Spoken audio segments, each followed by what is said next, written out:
We're going to listen to the next panel discussion, and the subject of this panel is Writing Through Crisis and Change, Challenges and Aspirations of Young Writers. To repeats, Writing Through Crisis and Change, Challenges and Aspirations of Young Writers. This panel discussion will explore the challenges, needs, and aspirations of young writers in the changing present world. In a world where young writers are increasingly confronted with the weight of global crises, climate, racism, conflicts, their voices carry both the burden of truth and the hope for change. These emerging authors grapple with the tension between creative expression and the urgent need to address pressing social injustice. As they navigate this complex landscape, they seek not only to inspire but also to challenge the status quo. How they drive their work, how their motivations evolve in response to a work in turmoil. What barriers are they facing when trying to balance artistic ambition with activism?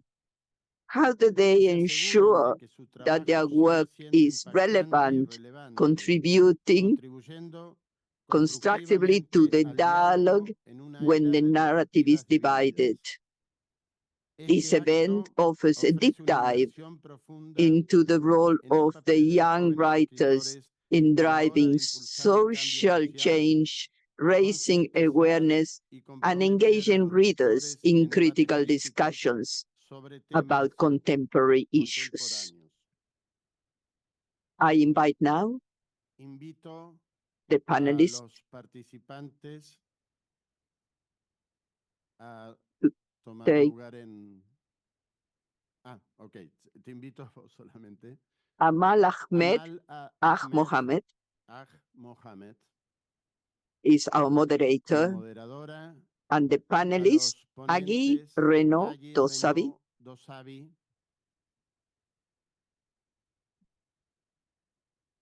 Dundar, my board colleague, Yara Rodriguez Fowler, Luis D. Hall. Thank you.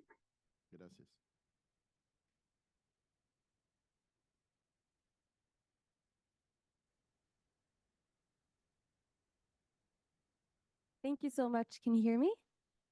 Yes, thank you so much for that introduction. My name is Ammal Ahmed Mohammed, and I am coming from Penn, Norway.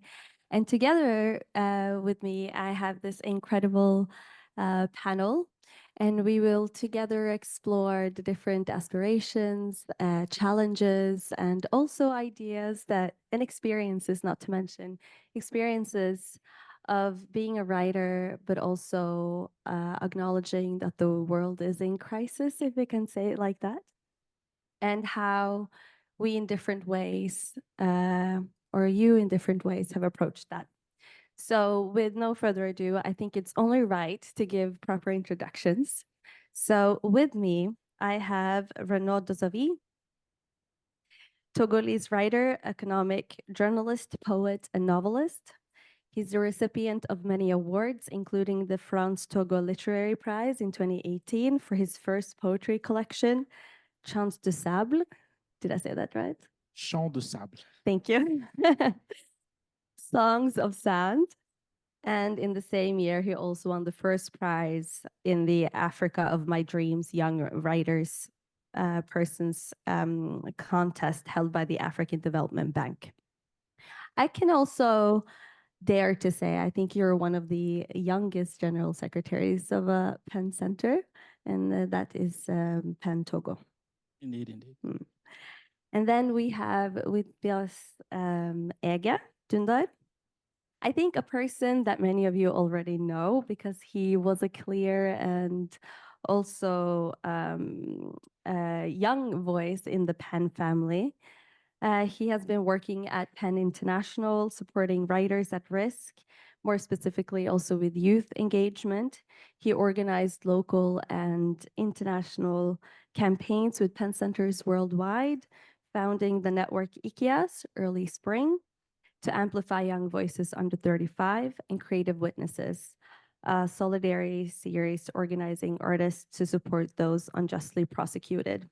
He co-authored a fable book titled Duvar, The Wall, with his father, that many of you also know, Dundar, and his first poetry collection, All These Things Aren't Really Lost, which was published last year.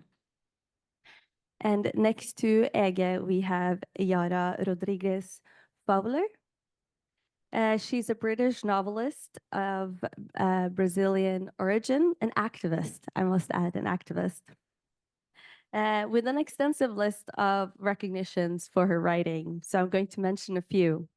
Her first novel, Stubborn Archivist, published in 2019, led to the Observer's review of the hottest tipped debut novelist of 2019, which was also shortlisted for the Sunday Times Young Writers of the Year. Financial Times named Yara as one of the planet's 30 most exciting young people. And the second book, There Are Many Things, was shortlisted for the Orwell Prize for Political Fiction in 2022 and the Goldsmith Prize in 2022. Last year, Yara was also named one of Grant's best young British novelists in their Once a Decade list. And with us, we also have Louis Hall. And I love this intro. A writer, and a founder of the Big Hoof, and the co-founder of the NGO Insulate Ukraine, which we will hear a lot more about during this conversation. His first book is coming out now in March in 2015 with September Publishing, and it's inspired by a journey that you embarked on by horse that lasted more than, I think it was 110 days. And I think, for me, reading about your work, I will also dare to say that you're a community builder because you've taken so many initiatives that have created pockets of communities across borders.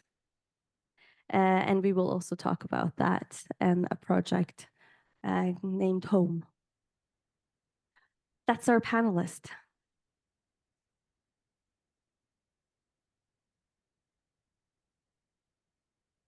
So to start, I think it is good to put it in a context of Penn.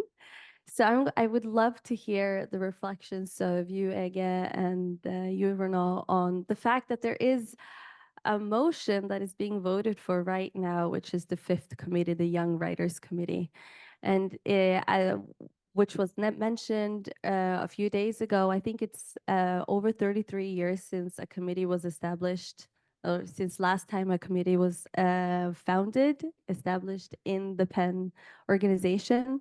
So I would love to hear your thoughts and aspirations for why it's important to have structural change like this, and what it means in terms of equity and participation of young voices. Thank you for that, Ammal. We just had our first gathering of young people yesterday. It was the timing was rough because some people had to leave for an event later at 7. So we really think, including our colleagues who were not in the room and not in Congress, we should have lots more join the conversation. But even from this initial meeting, I think all of us were energized, inspired by hearing each other's ideas and just being connected. Because as all of you know, probably if you've attended more than one Congress, this feels like a sort of family. And for youth who experience different problems in different parts of the world, there's commonalities such as isolation, such as depression, watching the news go bad to worse. and having a sense of not knowing what to do. And I think when we hear from each other what others have done in the face of calamity, in the face of chaos, in the face of oftentimes impossibility, and turn something horrible into something good, has been very inspiring. And we have been learning from each other already the different tactics we need to involve young people in the movement. And it's very important because the conversation is shifting, the language is shifting, the actions are shifting, and sometimes the demand for the kinds of action we need fall short of what we can offer. So I hope that the Young Committee will be able to offer some new changes in our approach to different things. And it was already quite apparent that we need younger members to find PEN accessible and find PEN interesting to want to join, because by all means they have their communities already. Why should they join PEN? And to be honest, just from a personal perspective, I've been really inspired and motivated by hearing the cases that PEN campaigns for and hearing what's happened to them. I think if we can present those cases in the manner they deserve, which is now multimedia, multidisciplinary, having from a podcast to interview, from animations of writing, we really need to make these cases amplified, these young voices amplified to the rest of the world much as possible. And perhaps once they see it, they will become inspired. That's what inspired me to join PEN, when hear of colleagues in prison and people were prosecuted, and having a sense that we need to do something beyond our own greed, beyond our own ideas of being stuck in what the world seems like. We can do something, and I hope the community can create that sense. And if we jump on from that, we can do something. What do you think about having this initiative for a committee, but also, or a motion for a committee, and what does that mean? I think personally that this is a very strong signal that PEN has sent, not only for the members, to the rest of the world. We're in a period of time, there's huge tension, there's huge disputes breaking out. And it's a strong signal that we must listen to the youth. They're in the active category, and they're also searching to find their place in the world. From this point of view, we've created a committee where we give the youth a place at the table, an important place where they can do something practical in 5 years. They can see their pathway where they will be in 5 years' time. So it's a strong message. Everyone can find their place, they can find their voice, they can express themselves. And obviously this PEN has gone through its centenary. It's been there for more than 100 years. So we've got a great past as PEN, but we've got to look towards the future now. We must express ourselves clearly. It's for the youth. And it's thanks to these youth that we're going to move forward. This is extremely important. And by creating this category of youth, it's going to lead to many horizontal conversations back and forth. It's not just about people in prison or just for women. It's about another category, which is the youth, which is a very large category. It's many different types of people. So we're going to open things up to have more debates about ecology, equality, huge hot topics need to be discussed. And we can have that in this type of committee to create this safe space to have discussions of young people to be able to express themselves and get their ideas across, and especially in Africa for the young people. It's extremely important for me, for my country, that the youth are really working hard to move things forward. There was a big part of what we do in the Global South, or what's called the Global South. This is a strong signal for us to create this bridge the gap between people of different ages. It's something we're working on for nearly 2 hours, and it happened even before that. And so congratulations to A.Haj for having to overcome the barriers that we've been facing before. Thanks to the board and the president who have actively worked on this initiative. It's took a long time, a longer time period to reach where we are now than we had hoped, but we've arrived here. That's the important thing, and I'm very happy that we've made the progress that we have, and we're arriving at this resolution, this proposal. 2 years ago, I was talking about the next 100 years of PEN, And I'm very happy to see that exactly that PEN is working on creating resolutions for this future, creating spaces for the youth. Thank you so much. And you mentioned this element of the global south, and you also, Ege, you were talking about amplifying voices and using different ways of doing this. So if I may, sometimes you can choose to use your writing to address global issues like climate change, like racism, conflict, and war. And Louis, you're working on a project in Ukraine, and I know I did mention that you're also on the master's program for creative writing here at Oxford University, and you've kind of found this way of using your writing to also amplify stories. Could you tell us a little bit about Insulate Ukraine? Hello. Yes, thank you, Ammal. I can. Yeah, Insulating Ukraine started off as a solution to a big problem. 2 years ago, a friend of mine came back from Ukraine. He'd been there for 6 months, and he said, the weirdest thing is they can't sort out their windows. Every house, they've got blown out windows from bullets and shelling, and everyone just lives in darkness and really, really cold, because instead of windows, they put up wooden boards or road signs or carpets. And no NGO or kind of organization had really tackled the problem. They provide generators and that kind of thing, but the insulation hasn't been sorted. So my friend, Harry, who's at Cambridge, we went to a pub, as all good ideas come from, and we then thought a good solution to this might be to make something out of a resource that everyone can get their hands on.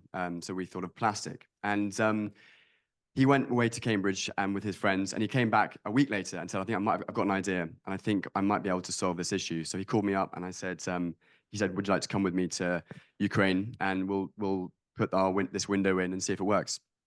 So we drove out to Kyiv, and then we drove east to Izium, which is at the time 40 kilometers from the front. And then Izium was a lovely town, and it's been completely devastated. And sure enough, no one has glass windows there at all at that time. So it wasn't hard to find people who needed our help. So we started making this first window, and it was made out of plastic, and it's essentially 4 layers of transparent plastic with PVC piping. And this lady, when we were first doing it, thought, what the hell are you doing with all this plastic? Why are you in my house? We said, trust. And we took a temperature gun, and the temperature when we first went in was 2 degrees. She was living in her bath, as many of people do there because of the wind, and it's just the warmest place in the house.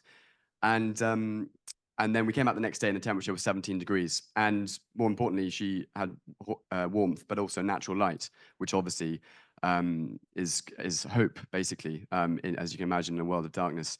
Anyway, fast forward 2 years on, and we've made 31,000 windows, and we employ 30 Ukrainians to give them work to make the windows. It was, yeah, through my genius friend who came up with the idea, but I was just stupid enough to follow him. And isn't that amazing? And can I just follow up on that? What exactly do you do in terms of storytelling? Because there is an element to that in this project, or in this work, actually, in this organization. Yeah, which kind of leads into why I'm sitting here, I guess. I mean, it's so my friend obviously had the brains an engineering brain to kind of work out this engineering problem. And I'm not an engineer at all, and awful with numbers. And I thought when I was with him, maybe I can add something to this through writing. And I tried to work it out whilst I was there. And basically, I started collecting all these stories from the people that we were helping, and wrote them up, and then started offering them to press in the West. And it became our single source of funding, was people in the West digesting these stories from the people we were helping. And then suddenly that became our main source of income. And then that kind of developed into, we've got, many forms of creating, taking the stories from the people we help and making their voices heard in the UK so that we can continue that. And we've got an event on the 5th of October in London at the Royal Society of Arts called The Meaning of Home. And that basically kind of centers around this idea of trying to make people's lives in a place that we have no relation to tangible and accessible to people in this room, for example, because I think the biggest issue we have in the media is, especially in these areas of conflict, is you see, you know, an image of a broken building or another story of a devastated family, and it's just so far away from the reality of what we live that it's very hard to actually feel anything other than just another awful story. However, what I think we tried to do with the writing at Insulate Ukraine was to try and make people really think that this could be them. And everyone has a home, you know, and this is the places that we work. Everyone has a home, and everyone can imagine themselves in that home, in that space. And it's yeah, as we were discussing yesterday at the talk, I think it's one of the biggest challenges that our generation will face is this concept of parallel living, you know, parallel worlds. You know, I can go to the front line within 2.5 days from this room right now. And at the same time, I can be speaking to you, you know, having a cup of tea in front of you, and it's slightly absurd. Well, you know, and it's a problem that's only developed in the last 20 years, just because of the way that communication and war works. And I think trying to make this issue something that we can feel now is very difficult, but it's a learning progress. And I can see a very clear parallel between the work that you do and the work that you do, Yara, because you've mentioned in your work that there's this level of responsibility that writers can kind of feel on the inside, and how do you connect this intersection between writing and social justice? And you're a part of this collective, Fossil Free Books. Could you tell us a little bit about that? Yeah, absolutely. So first of all, thanks for having me, and thank you to the interpreters. Very impressive cool work that you're doing at the back over there. So yeah, so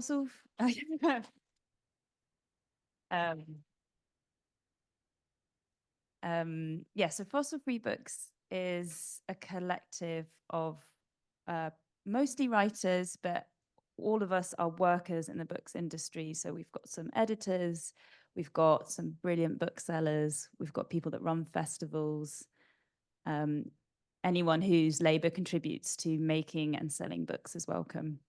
And we organize as workers. So we don't just think that our power as people that work in books is that our words can change people's minds and hearts. We also know that our labor is our leverage.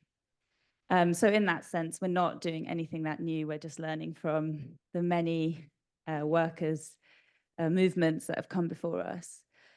And we started as a climate focus group, so focused on fossil fuel divestment, and which is of course a huge movement around the world.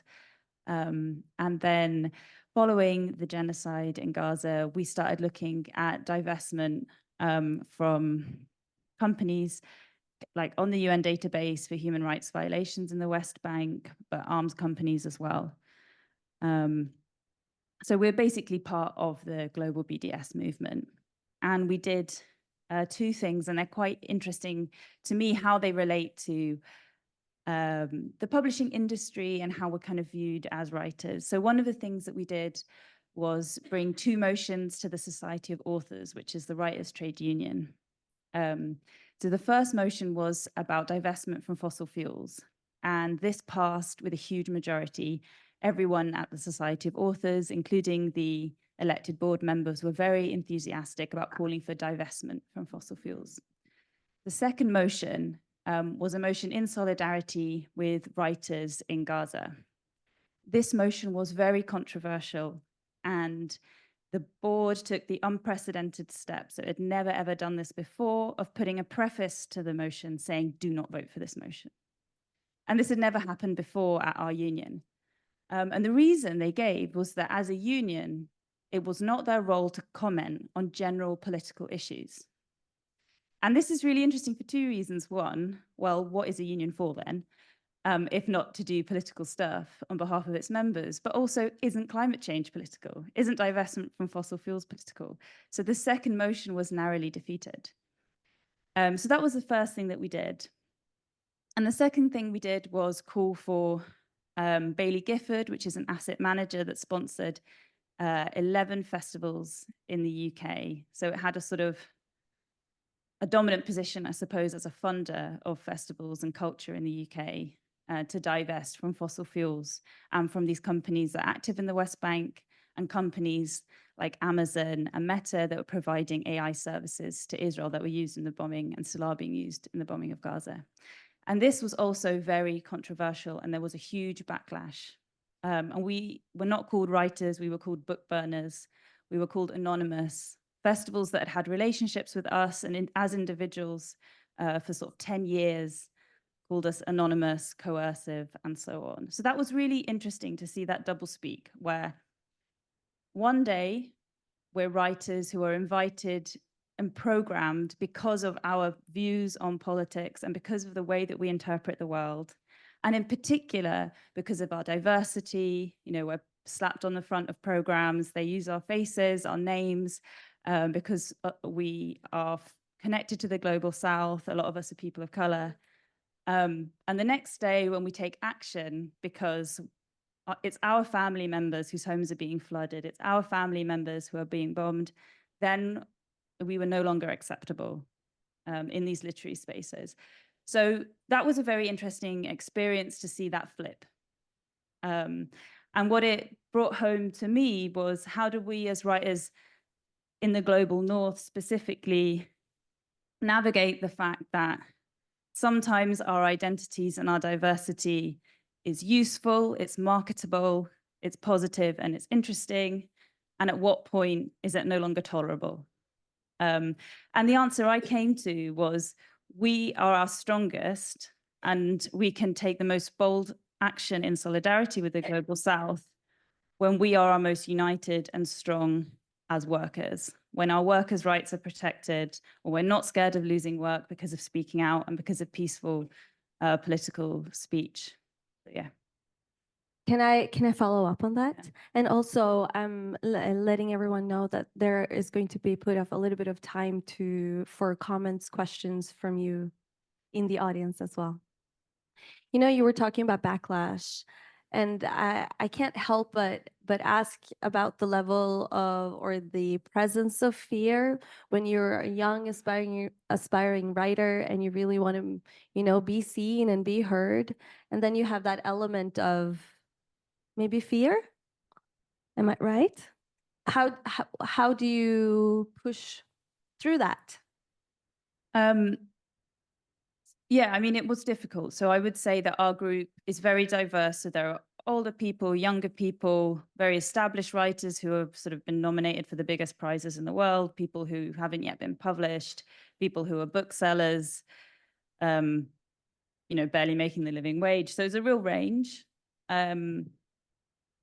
And there was a lot of fear. People were being, one young Black woman, her publisher refused to speak to her for a month. People were losing work. People were very scared of being blacklisted. There were festivals, you know, briefing lies about us to the press, essentially. And we were being called things that were untrue. And it was on one hand, it was a lot of pressure and it was quite scary. But on the other hand, we were all in it together. There was never any conflict in the group. There was just kindness and strength. And we were being advised and supported by amazing groups like the BDS Committee, International BDS Committee, Culture Unstained. And we took a lot of strength from knowing that this is not the worst repression that writers in the world have experienced, and particularly from the Palestinian movement. And yeah, my mom grew up in Brazil during a dictatorship. They used to print out Marx and sew it into mattresses. So, you know, it's much worse than the Daily Mail. So, yeah. And you mentioned this element of hope, and that takes me to you, Lewis, because this project that you are working on right now, there's a documentary that's going to take place, or that takes place in Kiev, in Ukraine, called Home. And could you tell us a little bit about the intention of that? Because I think that parallels very well to this feeling of not being alone, and also feeling this ignition of hope? Yeah, I think I mean, it all stems around the sort of same concept, right? Which is obviously trying to create a sense of solidarity cross borders, cross situations. And I think one of the exciting things about definitely the talk we had yesterday was, I think what's the title of this? Challenge and crisis and change. These are big words that often I think in our generation is the answer is then anger or hate or quick fired messages on social media, which give us a very bad rep and lead to no good at all. And I think what is exciting is the alternative ways that you can communicate what you're trying to say and create solidarity at the same time. And it's that I think that is probably the greatest issue, is trying to create creative ways to tackle very difficult and dangerous situations and to avoid being persecuted in a country that you may be persecuted in. But in Ukraine's case, yes, we're as well as retelling the stories of people we meet, we're also creating a documentary called Home. Well, it's about home. We haven't got our title yet, still ongoing. But and it's trying to create this idea of what it is to be inside or live in these homes, using Ukrainian poets to create the narrative for these people's stories. But it's it's a new world. I mean, trying to tackle horrible topics in a constructive, creative way, I think is the only way forward. I think for young writers to feel like they're not going to be locked up, and they're not going to be their words aren't going to fall on deaf ears. I think just finding creative ways to get the message into here and to be seen by Western audiences or audiences who can then add a difference financially or wherever it is, or in media or politically. But I think the idea of us trying to tackle the root of the problem or the dictator or the issue is just not ever going to work. But together, creatively, I think there's something very powerful, as history tells us, of what youth writing movements can do. If I may just jump in on that, because I think it's very important what Louis is talking about in terms of changing the narrative in which the language that we speak about these issues and creating spaces where it's not so divisive. In Turkey, we've been for nearly 20 years now, really been divided by an authoritarian government and the regime constantly spewing lies about us personally and about each other. And to combat this, we wanted to do a project, this was about 5 years ago now, but we didn't know how to protect young people because we thought we don't want to invite them only to be hunted down. And so we decided, okay, in our case, we will not allow any political articles, any essays, but we will only do fiction, short stories, poems. And as soon as we did that, everybody felt somehow welcome. And we started having articles from left-wingers, right-wingers, nationalists, Kurdish people. And as soon as they started reading each other, they started identifying the commonalities between them. Not just what you might expect from love and loneliness, but also from hate and unemployment and, this idea of struggle as a young person in the country. And I think it really connected us. And people started feeling like they could read into what corner shop means for a right winger and a left winger are similar, what a bus stop means to someone. So if you start inviting the youth to talk about and reflect on the common things we share, they start realizing that, okay, we're not so different after all, and you are not a scary person as I read on the news.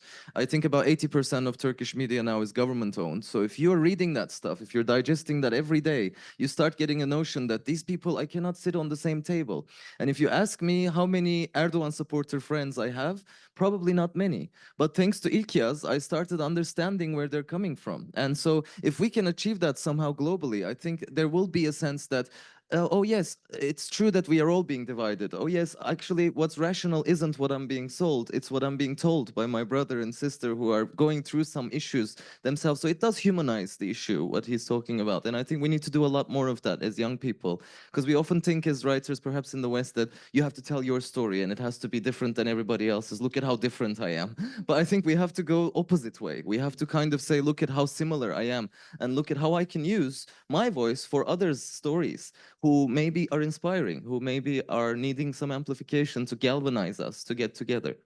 And you were also talking about that this platform was open for everyone, so you could have different opinions and different languages presented. And we all clapped for the translators that are in the booths just now. And I'm looking at you, Renaud, because we have this element of language also in Turkey with Kurdish and several indigenous languages. But in Togo, I did not know this, that there are more than 40, to be exact, 44 different languages spoken in a population of 8 million people. Yes, indeed. It's true that the question of diversity, of multiplicity of opinions is not only political, sometimes it's just linguistic or cultural, but we need to be one among the multitude. Sometimes I think of, I believe, this is the motto of the USA, E pluribus unum. From the multitude, we need to be one. And the work of creation and of writing is this. We need to create a melting pot where all the visions of the world, several cultures could meet together. And it's really striking when we meet together with one common language or through the interpretation right now. Well, we discover that the other person is only another version, which is not very different from myself. And we can break these barriers through interpretation or to have a lingua franca, which is a common language like English, or through interpretation and translation, we are able to find each other and exchange. And sometimes, I think of the mission and the mandate of PEN International for the last 100 years, which is to find ourselves as writers, to discuss, to exchange and communicate through the 3 official languages, but as well through hundreds of different languages throughout the world. The history of Togo or other African countries means that we are a multitude of peoples, sometimes which are very fragmented, but sometimes we find ourselves, sometimes through the colonialism, in the same space, which is geography, but sometimes which is symbolic through the language of the colonialist. And we have adopted that language of the colonialists, we've taken it. And for me, it's quite interesting because, it's quite ironical. What gathers people together is the French language, although they imposed it on us, yeah? And therefore, the debate is reversed. Now we want to create a space for the indigenous languages, but in a context where actually, whether we like it or not, is the French language, which is the lingua franca. Therefore, we need to think of this as well. We need to recover a symbolic space, but in a more quiet way, more peaceful way, and to be more at peace with our history. And yes, the French were there before, we took it over, and we're going to use it anyway and leverage it in a way. And it's interesting, in the last panel this morning with our South American friends, to be, in spite of colonialism, in spite of racism and all the injustice, in spite of dictatorships and repression, in spite of violence, it's something carries on. It's to be and to survive, to continue to express ourselves, to say that we exist no matter what. So we need to think of history in this way. There's been an oppression, yeah, and the oppressors don't last forever. And therefore, however, we can survive that. Let's think of Gramsci, the Italian man who spent most of his life in prison, but his works carried on. I think of Marx, their work, all these revolutionary people, carried on and survived. Even they died even in prison. And justice was made later on. whatever it's a question of politics or of languages, or when it's about racism or freedom, we need to write, no matter the language. It's an end, it's itself, it's a tool in itself. And for us writers, it's a source of courage, it's a sort of strength. We continue, we are sustainable, and we will be there in this life or beyond life. Thank you.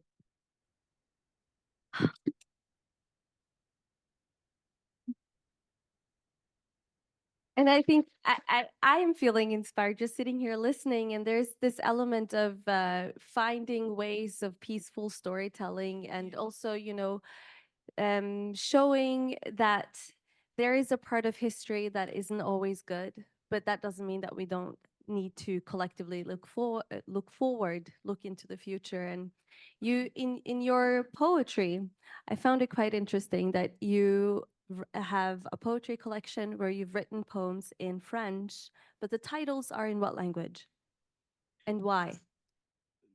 Yes, indeed. I was talking before about creating bridges and to recover the symbolic space that was taken by colonialism. In this sense, the French are a little bit different from the British. The British, it's about indirect rule. We dominate, economically speaking, but they leave a lot of freedom. People do what they want when it comes to culture. But in the French-speaking area, the French are more totalitarian and homogeneous. We speak the language. You are French by the language, and they enforced it very much. They're very universalistic. It's quite particular with the French. Therefore, we speak French everywhere, and for a long time, there was no space for our own languages, for our own local languages. I speak Hebrew and other ones, Ewe, I speak. And like other people, I wanted to recover the language of my mother tongue, the language of my grandmother, in order to express myself. But it was really sad because, however, I'm much better when I speak French, actually, than with my local language. I try to translate my poems from French to Ewe language. Unfortunately, I was not equipped enough, linguistically speaking, with that. So I needed to be better with my mother tongue in order to translate, in order to actually write with my mother tongue. It's difficult. I need to improve myself. So I started only to just put the titles of my poems in Ewe, okay? For example, we say poem à papa, and in French, it will be translated tailored or sculpted words. It's very beautiful, So apapai is like tailored words, sculpted words, and then we have poem number 1, 2, and 3, and we started from that. I wanted to recover the language of my mother. I wanted to have a mixed version, and therefore everything is like that, it's number 1, 2, 3. And in the future, yes, I will be better equipped with the language, and I will fully write in my mother tongue, which is the Ewe. I try to do what I can with what I have, and in the future, I will be better equipped. Thank you so much. And that kind of leads me or diverts me into this element of, when you write, you have this creative part that you obviously want to express, and then you have this addressing different issues that can be quite tough and hard. So I would like to ask all of you on how you address urgent global issues, but while also taking care of yourselves as young writers. If I start with you, Louis, because I see time is running. Yeah. First things first, one needs to take a breath. And when they hear something awful and they don't know what to do, I think the impetus of our generation is to just jump, and then we get ourselves in all sorts of trouble, and no one ends up listening to us, obviously. So I think take a breath and think creatively, how your voice will mean something beyond yourself. I think our individualism is an Achilles heel that will only hurt us, and especially in Western media and Western fields. And I think if we try and think beyond ourselves and think as a collective in terms of humanity that struggles or humanity that's going through issues that go beyond borders, then we have an enormous family suddenly that can solve issues together. But I think, yeah, take a breath, think beyond yourself, forget your name for a second, forget your ego, and try and help your brother and sister in a creative way that's not going to cause someone to put down that piece of paper. Yara, how do you address urgent global issues with your personal creative goals? It has been very difficult this year, I think. Yeah, like I was profiled in the Daily Mail, the Telegraph, and the Times. Photographs of me on holiday were printed in them, and I've never experienced anything like that before. Not in a nice way, but I was part of a collective of writers, and I was connected to a movement calling for divestment. And I was a small part of a struggle that is long. And I was, again, by no means the most victimized of the people in that struggle. And that was the only way to, I think, take courage. And yeah, I think there is something when you see yourself as just a small part of a bigger struggle, and your sacrifice is a small part of what so many people have given for liberation and freedom. And there is just no doubt in my heart that the most obvious, clearest thing is that every human life is equal, and anyone talking around that, making excuses around that, that is what lacks integrity. That's what's weak. That's what's dishonest. And so yeah, just remembering that and being around comrades and organizing with love, I think that's the only way to get through it. But it is difficult. You mentioned courage, and I believe Maya Angelou once said that courage is if you have courage, then you can consistently meet all other virtues. You can consistently say yes, you can consistently say no, you can consistently be kind when you're courageous. One thing I wanted to just add was that I guess it's true that we get inspiration from the giants upon whose shoulders we live, like Gramsci and Marx and all these others. But oftentimes when we adore them, we forget there's younger people like them, maybe not as great as them, but they are everywhere. And so, for example, İlhan Sami Çomak, he's in prison now for nearly 30 years, and that's not what makes him unique, but his words, his stories, what he reminds us of staying alive, staying well. It gives me immense sense of power just to get that from him. When Nedim Turfent was in prison, he wrote a poem called Let My Heart Give Life. And I think we got to seek this knowledge out in today's world as well, and try to understand what they're telling us, because as Yara said, it's not as hard for us to kind of act on issues. It's very hard for them. They take immense risks, and we need to leverage that privilege, I think. And the other thing that's really important is that, I mean, we're talking about writers in a world at war. I do believe our biggest war is with climate change, is with nature's decline. And it is going to come upon us, whether we like to consider it or not. And so I do feel that as younger people, we feel it perhaps more pertinently because it's going to be inherited by us. But I fear the sense of getting together may be forced on us, perhaps. So that might be like that poem, Sweetheart, The Uses of Adversity. It's true, because maybe we can use that to get together, because our differences matter, but not as urgently as a livable future. So perhaps that could be a common point between all these differences of opinions, that let's say, get together, the house is burning down. I'm sorry, we can't talk about your nails or your thinking small issues, and we'll get back to them. They are, of course, very important issues, but right now, let's focus our attention to this.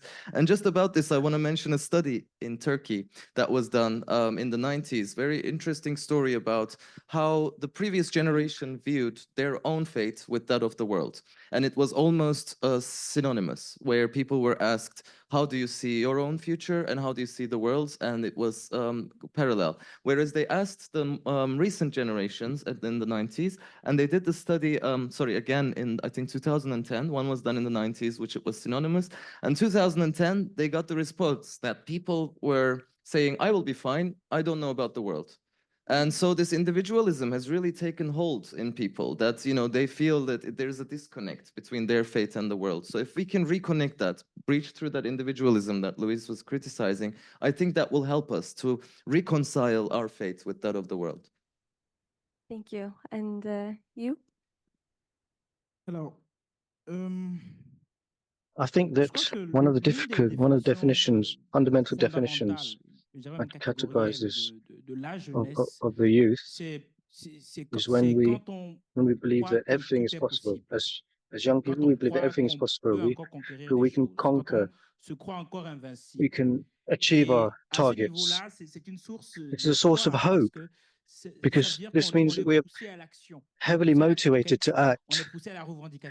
We are pushing towards a revolution. This is a period of life which is fundamental, where one must get help and must make the maximum use out of this period of life. We must make action, we must demand things, and we must work in the field. But we can't be everywhere. For my colleagues, for the youth, we must choose our battles, we must pick our battles, we must spend our energy must be directed in the correct places. I'm very happy that we're united here, thinking about the future, but everybody with this election, upcoming election in particular, that things have been regulated, so we can direct our energies into the right places. For example, in Ukraine, you're working in Ukraine, there's a resistance in Ukraine against an authoritative regime, or to defend one's culture. In one way, it's essential to have the humility to say that we can't be everywhere all the time. We have this temptation to share everything, to get highly motivated and burned up about certain issues, hot topics, but it doesn't work like that. We can't do everything at once, all the time. I'm not necessarily, I can help in a way, but I'm not necessarily the answer to every single problem out there. So we must accept that there are people who are better than us in a certain way, who have more expertise in the field. So we should preserve our energy, pick our battles and preserve our energy. But we're on a long pathway. We're not suddenly going to get there, but we're going to have small victories on the way. So we must fight our battle millimeter by millimeter, gradually. So in the Second World War, the English people said, we're going to keep fighting for victory until we get an ultimate victory. To have such a war, there are small battles, we win, we lose.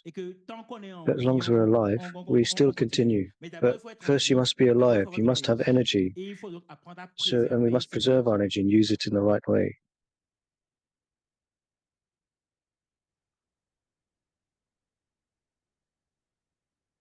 And on that note, I think it's time to, because we've talked about history, we talked about the present, and we've talked about the future, what kind of challenges that you see now, and also the hope that you see, and the different ways that you tackle some of the same issues. And on that, an important element to that is the teachings and the learning and the knowledge that we already have from our older generation, if I can say it like that. We need to have intergenerational conversations as well. So are there any, and please, for everyone, any thoughts, reflections, questions? I see one over there with the, yeah. And then, okay, I see two more.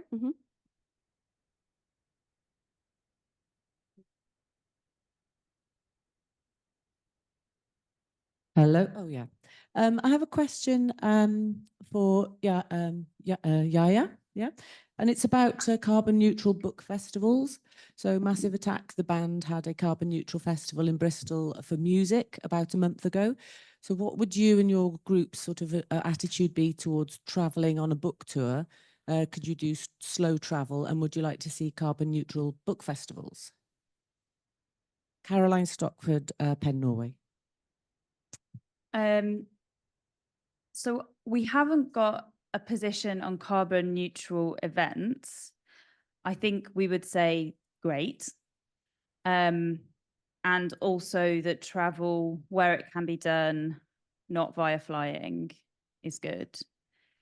And I think at a sort of literary event, what you want to do is have international dialogue, but you also want to be celebrating and supporting your local community. So those people aren't traveling very far. What we have done as well, and I guess like our approach is that it isn't literary festivals or plastic straws at literary festivals that are causing climate breakdown. It's the huge corporations and governments that are building the infrastructure and making billions and providing billions for the fossil fuel industry. So we might say so what we would sort of look for is sometimes an institution will say, well, look, we are not using plastic or something like that. Okay, but where are your pensions invested? Where is the money? Because the impact of that is much greater and much more structural, potentially. And sometimes, you know, there can be a performance of, oh, you know, we're going to use paper straws or something, when actually the money is still going into infrastructure that is causing huge amounts of harm, mainly in the global south. So I guess our focus is really big picture and asking, where is the money going? And at the highest possible level saying, let's stop putting millions and millions, in some cases billions of pounds, into the corporations that are building the infrastructure, but also let's make sure our art isn't being used to wash the reputations of the corporations that are doing that. So I think something that that has been really difficult for a lot of us is that we'll be invited to stand on a stage to talk about our identity and, oh yes, I do write in about how wonderful Brazil is and can you smell and taste the mango, da, da, da. But the stage is being paid for by a company that is putting £750 million into drilling in the Amazon. So we don't want to do that. We don't want our art and identities to be used to wash the reputations of these companies. And that is what was happening and what we were protesting, really just by writing open letters and by, in some cases, withdrawing our labor this year. And for that, we were called a book burning mob. So yeah, I think there's like both the kind of the local and what are the practices in terms of how are you treating the site that you're on, what materials are you using, but then there's also the reputation washing and the investment side. And the really key thing is to make sure one isn't being used to hide or be as an alibi for the other. One thing I can add to this I heard recently is that which bank you use is really important because the banks hold the money. So if you are investing in a bank that really invests in fossil fuels, maybe you can consider changing to a bank that doesn't as much. Because in the end, if we all store our money in these banks and they use it for this, we're all participating in this process. Thank you. I saw also a question over there. Your name and center, please. I'm not sure. Is this working?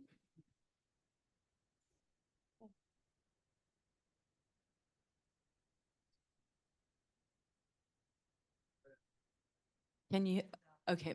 Liesel Gernthals from Pan America.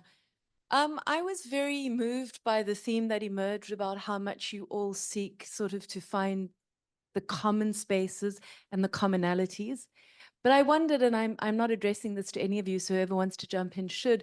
You know, one of the things I think that we look to the youth is to bring the disruption, is to challenge the existing ways and the entrenched ways of doing things. And I wonder if you would speak to that in your work, how you think of yourself as, you know, disrupting some of the things that contribute to the things you care about, the fossil fuels, what is going on in Gaza, what is going on in Ukraine, the anti-trans rhetoric, particularly in some of the spaces that you must inhabit. So I wonder if you just talk about the power of disruption that young people bring to the conversation. Yeah, I mean, that's kind of what we do best, isn't it? Just mess things around. But I think it's all very well going for endless marches, making loud noises. But then what do you do after that? What do you do using your mind beyond the physical, beyond the kind of active? And I think that's something that has definitely frustrated us slightly. In the sense that, yes, it's very good to have your Palestine badge and do your march and feel good about yourself with your, you know, Lemsip tea at the end of the day. But what actually are we doing beyond that? And I think disruption is a massive key part of if we can make a bridge between disruption and creativeness and how we can do that together, then we'll be heard and we won't be shut down or ignored. And I think there's a balance that needs to be made between pouring, you know, oil on Van Gogh to then actually having your message heard universally and not shutting people off and not having it heard by one section of society, which is the challenge. But disruption is key. I mean, as a cynic might say, you know, the one generation causes a problem, the other one solves it, and it goes on in an eternal circle like that. But I think, yeah, to do that, you have to be unanimous in it as well. And I think disruption is great if it's one voice, but it's difficult to take it seriously, or difficult to hear it if it's just 100 people causing a disruption in a room. You know, it's but yeah, a challenge, but also disruption is at the center of it for sure. Yeah. I would just add to that, I suppose that what you did with Insulate Ukraine is a great example, but I think all of us do it in our own little ways, that you identify a problem, however small, and you try to bring a solution to that. You know, none of us can be expected to save a country, get rid of a dictator, to induce a revolution. But, you know, just because an engineer had a creative idea, now there's 100,000 people sleeping warmly, you know, isn't that an enough effect?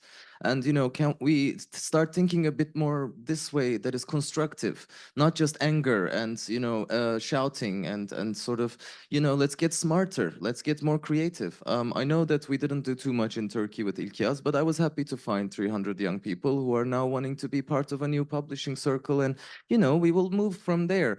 Sometimes I think, you know, because we want to really address so many different problems, it feels like we should be doing more and more.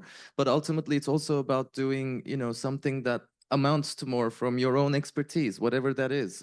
Maybe that's just putting on a play. Maybe that's inventing some kind of technology that could help something. But I think we do have to get a bit creative and sort of manage our expectations, because if all of us do these small things, I think it will be an important change. And you also look at the, you know, disruption in this situation. You know, Penn International and the centers have a certain way of doing things, and we came in and we said that's not good for the youth, I'm sorry.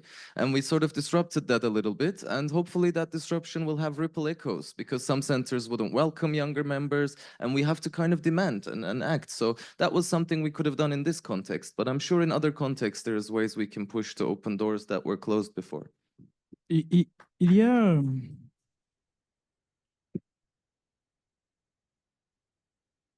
y a There's une a certain dimension dimension de la of disruption disruption qui est, je is pense, essential essentielle today. aujourd'hui, en lien It's avec les linked to jeunes the générations, young generations, qui est to the evolution, l'évolution absolument absolutely remarquable de incredible, la of technique, notamment des outils de technical communication skills aujourd'hui. On est dans and un the lines contexte of où, pour communication, le meilleur, pour in le a pire, situation les, where young la jeune generation génération est beaucoup is plus compétente much more sur les competent nouveaux on new outils de communication communication que tools than l'on we soit. are. Et c'est quelque chose quand même It's de something relativement rare relatively dans l'histoire new, humaine, relatively où rare in the les history of plus jeunes mankind, sont where the bien plus younger compétents dans la maîtrise generation du présent, des outils du is présent que more leurs skillful in parents. using the Pendant tools très of longtemps, en today fait, than the les older jeunes generation. avaient So besoin that que the young leurs people aînés, leur père, voire même leur grand-père, have leur more grand-mère, leur have to expliquent comment explain to maîtriser their parents and le their présent. grandparents how to On est use aujourd'hui certain dans une situation communication très tools. So we're in inverse an où opposite situation. les jeunes, voilà, sont plus actifs sur Youth are TikTok, using, ils for savent example, monter une TikTok, vidéo videos, très très vite video et ils sont très très platforms, présents. they're on sur these ces platforms 4 ans. all the Et time. moi-même qui suis So trentenaire aujourd'hui, je suis people très are very impressionné par la impressed vitesse à laquelle les gamins de by young 15, kids of 16, 20 15, ans 16 years, peuvent how poster quickly they quelque can chose qui post devient something, it viral becomes sur viral les nouveaux online réseaux on video aujourd'hui. Et donc, platforms. il y a un So there's a énorme huge potentiel potential here on va dire, de for disruption disruption et de diffusion and de diffusion of l'information et information de and to création de create nouveaux new espaces de débat spaces for pour les jeunes qui n'existaient youth to pas spread their message, which pour weren't available for the les older générations un peu plus generations. âgées. Et And à côté along de with ça, il y that, a there is l'autre another dimension, dimension which is qui that est que de plus en plus on more va and dire, more today, de tontons ou de papis people investissent également invest. les nouveaux espaces numériques parce que c'est That's là where, où se trouvent that's where they leurs find their petits-enfants et small leurs children, arrière-petits-enfants, ceux the à qui ils youngest, veulent having discuter et avec qui discussions ils veulent discuter. Donc, online. les jeunes So, ont un gros so the youth have potentiel, an justement, comme immense je suis très intéressé potential, par le travail de Yara ou de as, Louis, as was ont mentioned by le Lewis, potentiel de to combine combiner les the nouveaux new outils avec les communication vieilles tools questions pour créer with the de old nouvelles problems to solutions find new très, solutions. très audacieuses, très fines, et les They diffuser can très spread rapidement information dans very le réseau, quickly créer une audience, créer amongst themselves and une have a communauté et create communities. instiller, provoquer They un can changement comme provoke jamais a auparavant on change in the ne way we l'avait communicate imaginé. and spread Aujourd'hui, information that's dans never mon been seen pays, before. les questions In de my revendication, on va dire, country, about socio-politiques, political demands, socio-économiques, when it comes se to font de political plus en plus sur demands, things are TikTok, done on par exemple. TikTok. Parce que TikTok a la TikTok has a certain particularité way de ne pas where on n'a pas you besoin de don't savoir have to lire et know how to écrire read and write to be able to performer spread a message sur on TikTok. TikTok. Il suffit de prendre son You can just take your téléphone phone et and you de can s'exprimer. express Et yourself. donc, That's it. on a Simple. des gens qui So people, récupèrent un peu they're getting back l'oralité, their right to un peu speak, their ce qu'on reprochait à their power l'Afrique, of de speaking. l'imposer They aujourd'hui can, on va dire, dans le and présent in this numérique, dans la digital modalité numérique, prison, et so de to speak, toucher une audience qui avant and était they can exclue. reach an Et audience donc, which was previously les jeunes excluded. ont aujourd'hui la possibilité d'être encore So plus the audibles youth can be heard que leurs more than their parents. parents were Et heard. on se retrouve avec They have this des possibility. So it's a paradoxes où souvent paradox. les parents, oui, la vingtaine de So the older générations, generation, their ont parents besoin need de to ask demander for help aux from the jeunes youth. comment je fais How do pour I post poster ça sur such and such thing on tel such réseau, and comment such je fais pour avoir network? telle ou telle communauté. Et We donc, can on peut really, vraiment we can really, transformer we les choses can comme ça et really créer des débats, consume content in forcer this des way, and this discussions should be qui part of our n'existaient pas debate. avant. Et je pense qu'il y a un énorme There's enormous potentiel là-dedans, potential non from seulement en this, termes de not only in disruption, disruption, mais vraiment but to de révolution revolutionize, sociétale, revolutionize sociale society pour le présent today et pour for the future. l'avenir. We can have, oh, I see so many questions. Time is flying and I'm planning on us finishing on time. So 2 more questions. And I saw that, yes, and Malawi. Pour le peine espéranto. J'ai I have un petit témoignage, a story to tell you, personal témoignage story to tell you d'un ami about au my friend in Togo Togo. I have a friend in Togo qui who est is in dans the la même same condition que notre conditions as ami. our friend here.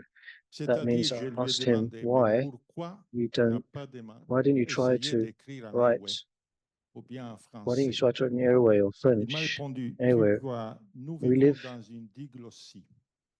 C'est-à-dire qu'on ne peut we pas live, dire tout ce qu'on dit en we're not, français we're ou ce qu'on restricted. veut We le dire en can't say Ewe. exactly what to say in French. We can't say exactly Et what to alors, say in Airway pourquoi tu language. n'as pas choisi comme langue littéraire le Why, français? why was French chosen as a literary Tu language? vois, je ne veux pas être Well, un supplément I de la don't want to be négritude. something just Alors, add on top. je choisis So d'avoir I chose l'espéranto comme langue Esperanto littéraire. as my language En of effet, writing. il est le seul membre africain du He's Pen this only Esperanto frequent, et le seul écrivain he's the only remarquable amazing writer d'Espéranto. in Esperanto Merci. language.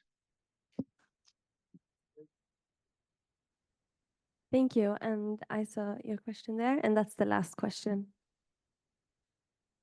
Thank you. Okay. Can I see? Can we go 3 minutes over? I think that's pretty good. Yeah? Okay. Short question there, and a very short question from the back. Wezen Sukwapanje from Malawi. You mentioned how French is very dominant amongst Togolese youth than the local languages. I wanted to know how does the general population take this? Like, what is their attitude towards this? And what are organizations like PEN and whatever organizations you have doing about this? Or maybe it is just a normal thing that you guys have just accepted and there isn't anything wrong with it. I can take the question from the back as well.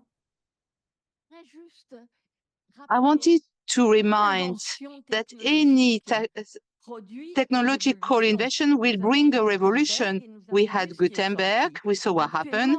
Nowadays, the revolution you're talking about is fantastic. When it comes to democracy, you can have a library in the middle of Sahara, but we have a place for education. The role of teaching nowadays is completely changing because we have directly the knowledge, but we do not have the techniques for analysis of critical minds. And therefore, this link between the young generation and the one who is an intermediary, I mean, the teacher, is absolutely crucial. And this makes the link between me, I'm the old generation, and I think it's so important because we are in the myth of Prometheus. We have a toy which is wonderful, but you need to know how to handle it. I think there was one more from Dominican Republic on the same table. I just wanted to make sure. Gracias. Thank you. Maria Palitachi from Dominican Republic. It's not so much of a question, but I really want to commend all of you for the topic, especially the topic about nature and climate control and changes. And I want to apologize because my generation messed up. We actually FUCK your generation. So you are to be highly commended for what you guys are doing, you know, because my parents' generation and my grandparents' generation have barely nothing. So we became the generation of acquiring things, not knowing that we were taking so much from the land, from the earth. So my apologies, and keep doing what you're doing. Nice. Thank you.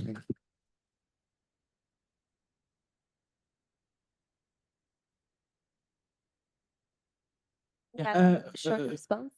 Yes, about the language, it's quite particular because, you know, whether you like it or not, nowadays, the domination of French is quite massive still in Togo.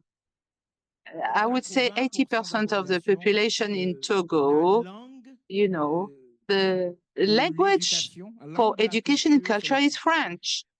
So we do measure still nowadays the level of sophistication of a person, whether she speaks French or not, and if she speaks French well, you know, and it's quite disturbing. And in Togo, for example, we had the opportunity, like, of a center about the invisible child.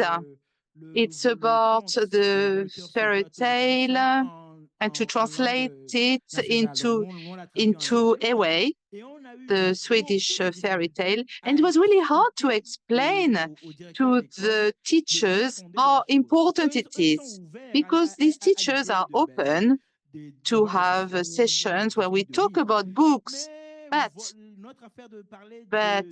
if the book is translated into Ewe to kids who need to be educated in French, no, it was really hard.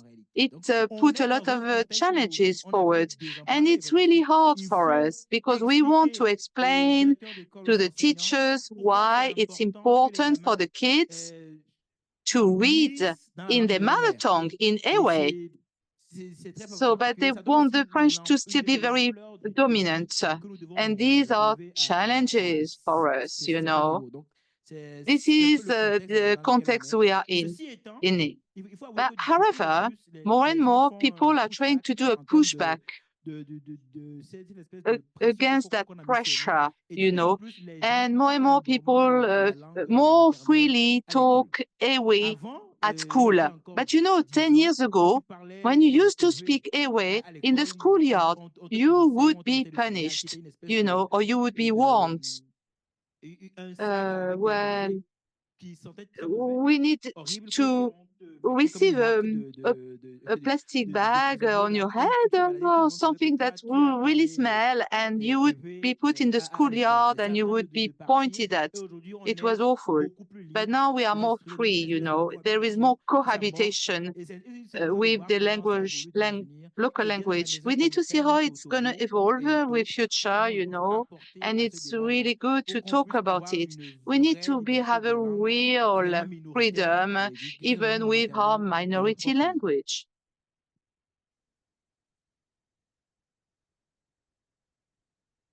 And I will finish up now.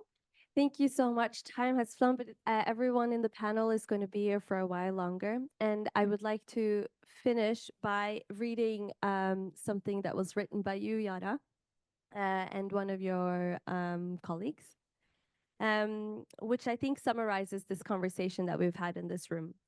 What is the role of the writer of literature today? Literature's power lies in its potential to intervene in the grammar of looking, to open up new possibilities for language, for ways of reading, and for ways of seeing the world. The work of writers is to unfold these new horizons of possibilities, in writing as in life. Now is the time to work alone together. Thank you so much.